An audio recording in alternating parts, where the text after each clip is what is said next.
Scientists finally discovered the truth about Easter Island.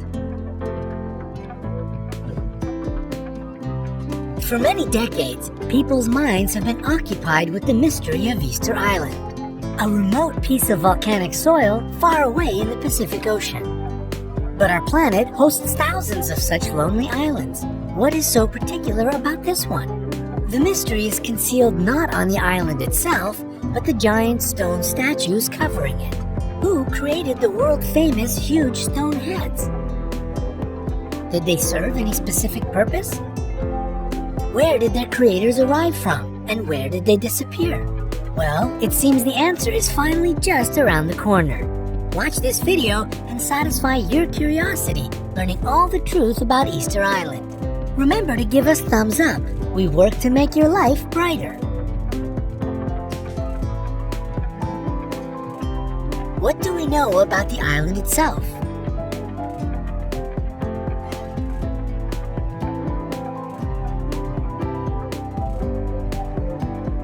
Rapa Nui, which is the name given to Easter Island by its first inhabitants, is the territory of Chile and is situated in the southern Pacific Ocean.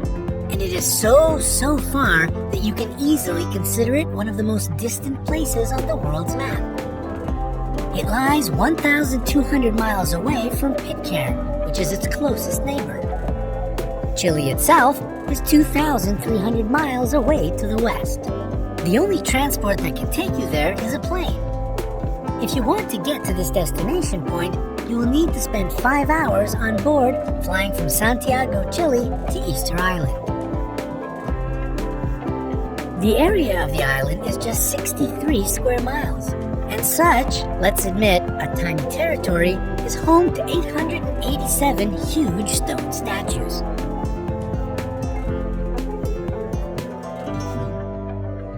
Here are some interesting facts you might not know about them. The statues carry the name Moai. They started to be carved at some point between the 13th and 15th centuries. Rapa Nui statues are easily recognized thanks to their peculiar faces. They have long noses, wide chins, rectangular ears, heavy brows, and deeply set eyes. It is quite curious that the nostrils curl in the way fishhooks do. Firstly, people thought that the statues were made up only by their heads. But surprisingly, it turned out that there are full bodies that are attached to the heads. It was discovered during excavations in May 2012. The bodies were just hidden underground. In fact, the statues are very tall. The biggest one is 33 feet tall and weighs 90 US tons. But that's not the record. One statue unearthed on the island was incomplete. But according to scientific calculations, it had to reach 70 feet in height and weigh about 297 US tons. Still, the heads of the statues, visible from the first sight, make up 3/8 of each statue's size. As for the arms, they were carved against the bodies, resting in different positions. Most statues, 834 out of 887, were carved from the material called tuff, which is, in fact, compressed volcanic ash. Curiously, all the statues except one group face inland. It means their backs are turned to the ocean. Perhaps the reason for that was the belief that the statues were the protectors of the villagers. That's why they overlooked the settlement. The only statues not fitting into this pattern can be found at Ahuakivi, a sacred place for the people of Rapa Nui. There is a unique statue on the island. It is the only statue which was found in a kneeling position. Its name is Tukuturi. Scientists believe that the statue depicts an ancient singer. His position resembles the one people took at the festival of Rui. The head of the statue is lifted quite high, and you can even notice a beard. Tukuturi looks much more human-like than the other statues. Its smaller size and the unusual material the statue is made of, red punapua stone, are the things that make it stand out among the rest. All these facts are quite intriguing, right? Keep watching. There are several mysteries to unravel.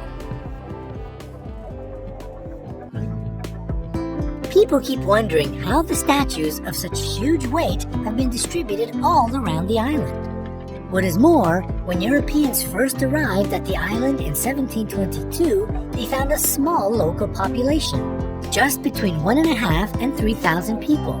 How could it correlate with the hundreds of statues on the island? Surely there had been numerous theories about how the statues had been moved. One of the most popular ones among the lovers of mysteries was the belief that the statues had been created and moved by aliens. But even if you like this theory, we are sorry to debunk it. The stone the statues were built from originates from the island itself. The birthplace of most of the material was an extinct volcano situated in the northeast of Easter Island and not another planet. The mystery surrounding the way Rapa Nui people could move the statues challenged the researchers, not letting them back off. In the 80s, some of them decided to recreate a statue and check the possibility of moving it around. They were to use only the tools that could be available for the Aborigines. It seemed impossible to do. But a bit later, an American archaeologist succeeded in moving a 10 US ton copy. Several decades passed, and another group of American scientists proved that the islanders could tie ropes circling the huge statues and move them with a walking motion. They backed up their theory with practice, moving a full-size replica for 330 feet using this method. Actually, their idea can explain why Rapa Nui folklore states that the statues were walking with the help of magic. It explains the way the statues were transported to their designated places. But what about the remaining question? How could a handful of inhabitants create such magnificent and numerous monuments? A new study has been conducted recently to specify the maximum number of the inhabitants in the heyday of the island's civilization. The results arrived, and they were quite unexpected. It turned out that as many as 17,500 people could comfortably live on the island. At least 19% of the land could be covered with the fields of sweet potatoes that used to be the main source of food for the population. What is more, the islanders consumed quite a lot of seafood and fish. So, knowing these numbers, you can see that there were enough people to create the stone masterpieces. But what happened to them? Why did they disappear? At first, it was believed that the reason for such a decrease of the population was an ecocide. The natives cut out large forests and palm trees, making spare room for moving the statues around as well as agriculture. They thought the trees were going to grow back fast enough. It was a misleading concept. The deterioration of the environment resulted in hunger, and this, in turn, led to wars and cannibalism. Nowadays, however, such a theory has been proven wrong. First of all, Rapa Nui inhabitants seem to be very talented agricultural engineers. They deliberately fertilized the fields with the volcanic rock.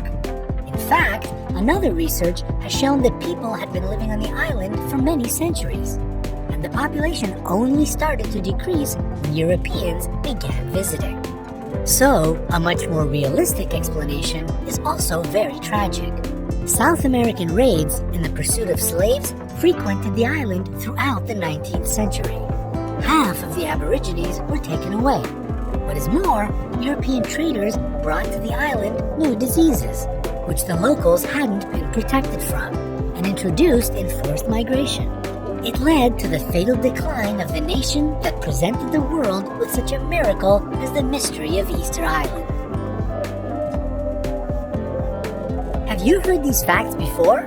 Share your opinion and ideas in the comments below. Hit the like button below the video and click subscribe